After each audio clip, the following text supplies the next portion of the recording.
Hey guys, Dylan from Noble Records coming at you with another video. I've been wanting to do this one for a while. It's just an open topic of discussion. Will vinyl die again? Will it go anywhere? You know, we all know back in the early 90s, vinyl just kind of took a nosedive and died off for a couple decades at least, to where it seemed like nobody wanted it. And then now it's in high demand again. So I want to talk about that a little bit today. Before we get started, if you haven't already, hit that subscribe button. Would really appreciate that. Hit the like button, hit the subscribe button. That keeps the algorithm recommending me to other people. And also follow us on Instagram. I have a record store in Matthews, North Carolina. It's at Noble Records, where we are always buying cool collections, giving good recommendations, all that type of stuff. So follow us there, stay connected.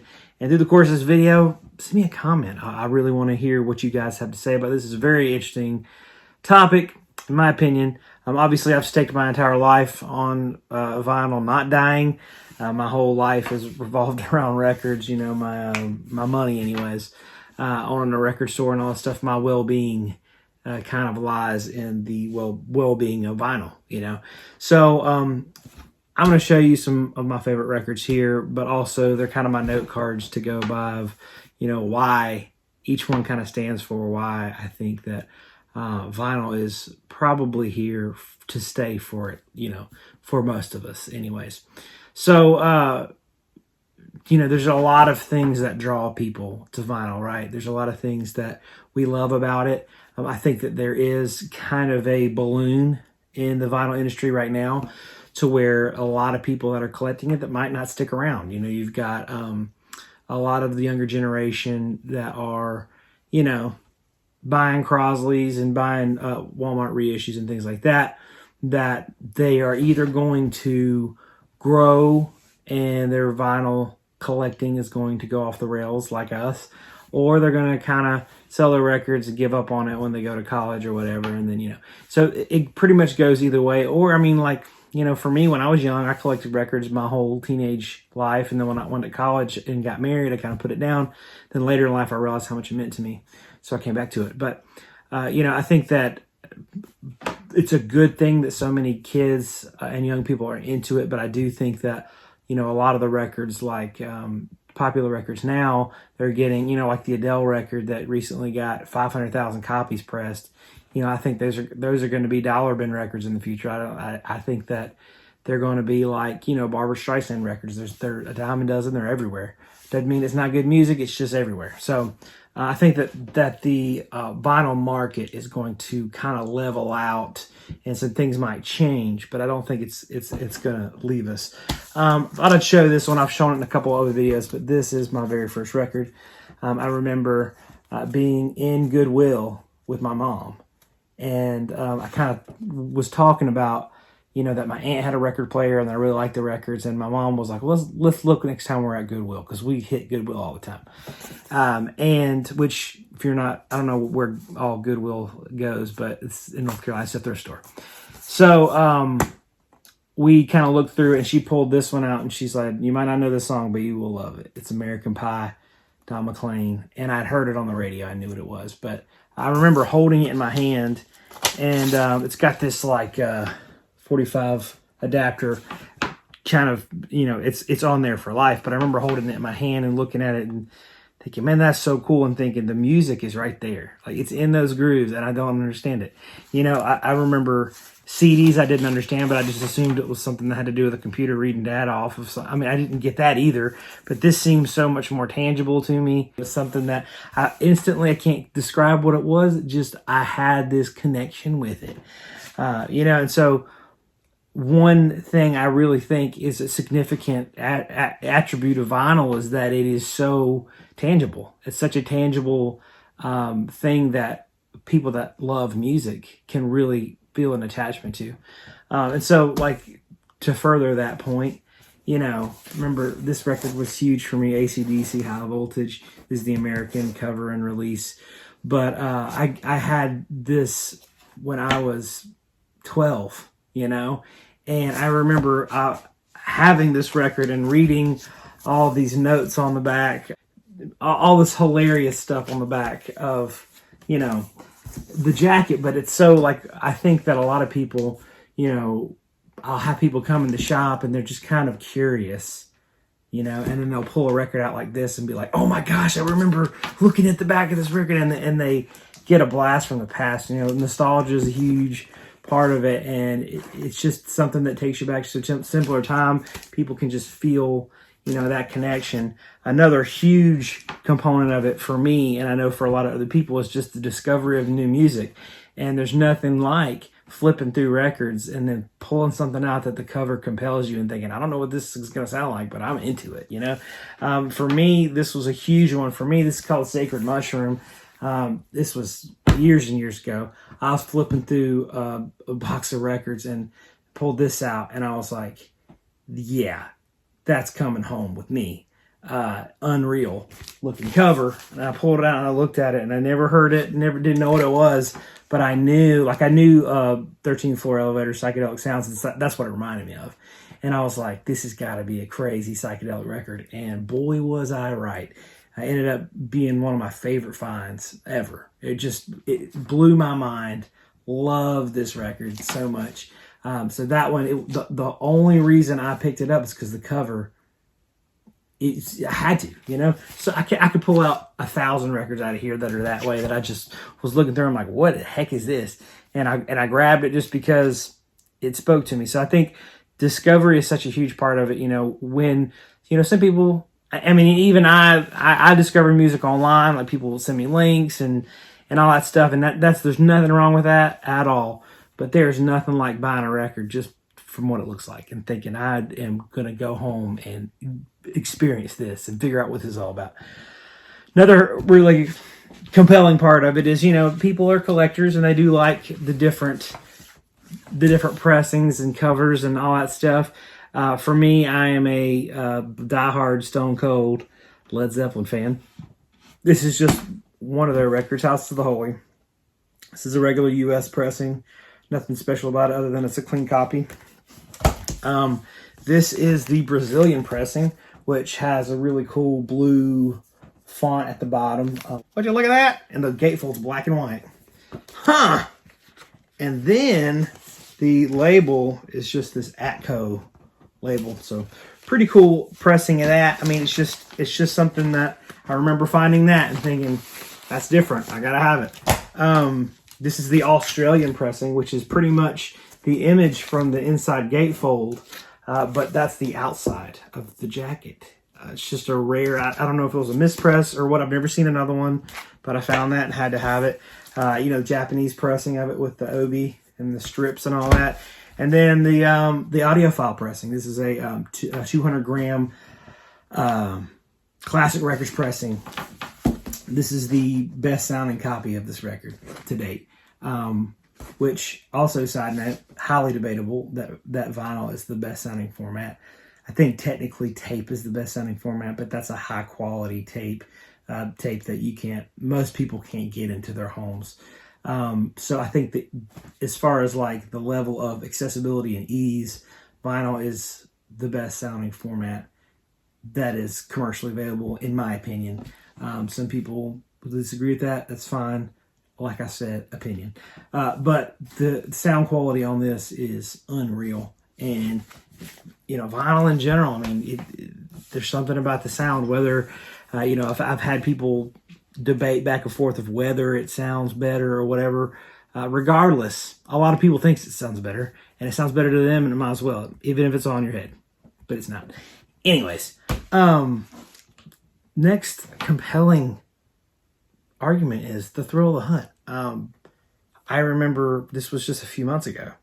I've been looking for this record for years, and all of a sudden, there it was, right in front of me.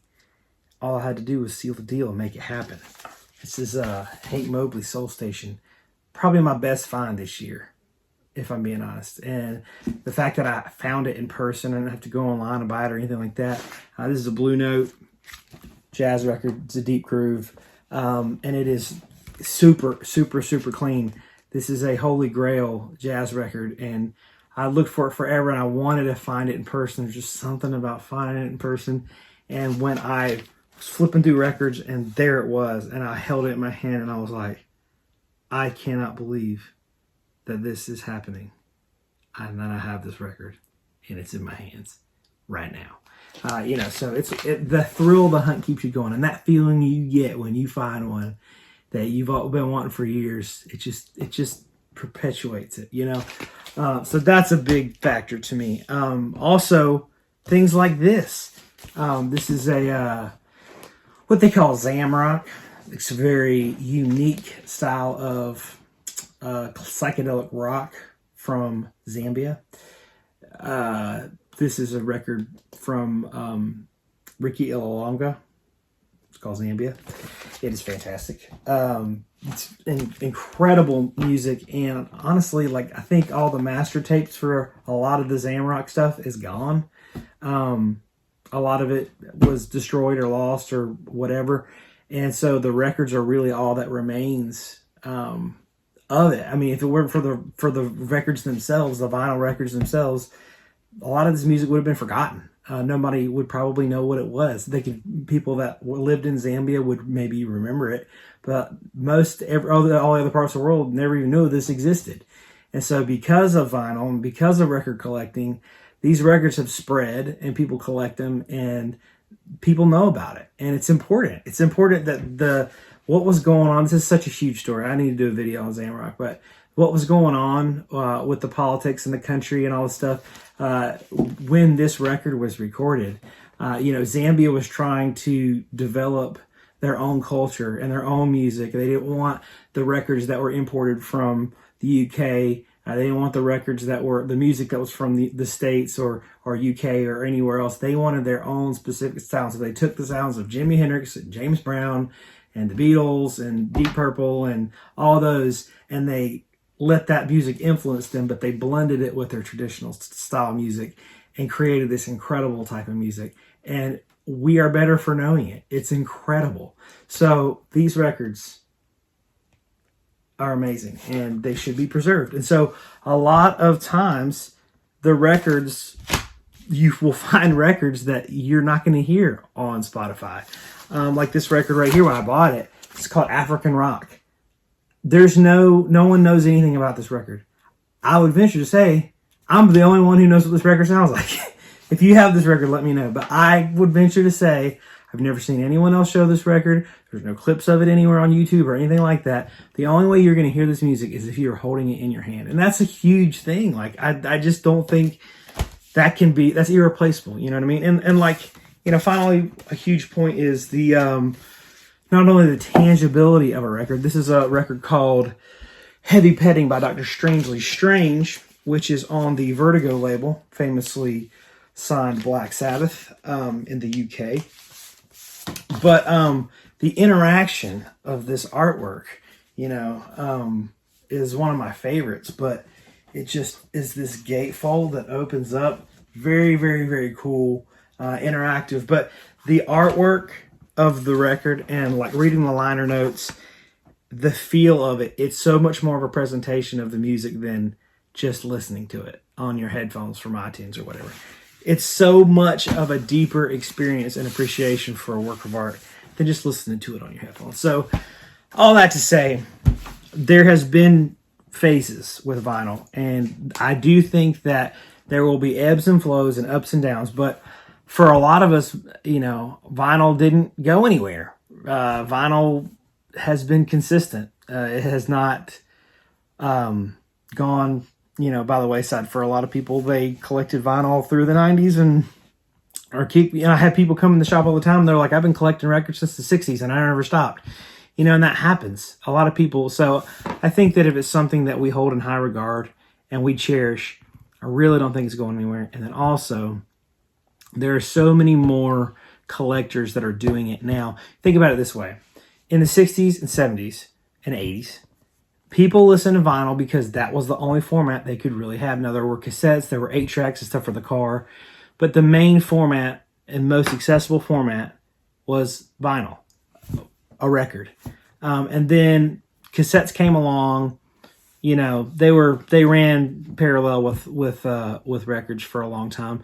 But then when the CD came out, there's a long explanation of that. But record companies did want to sell more copies of records, and when the CD came out, they just really pumped this up, and then so they were able to sell all those records all over again.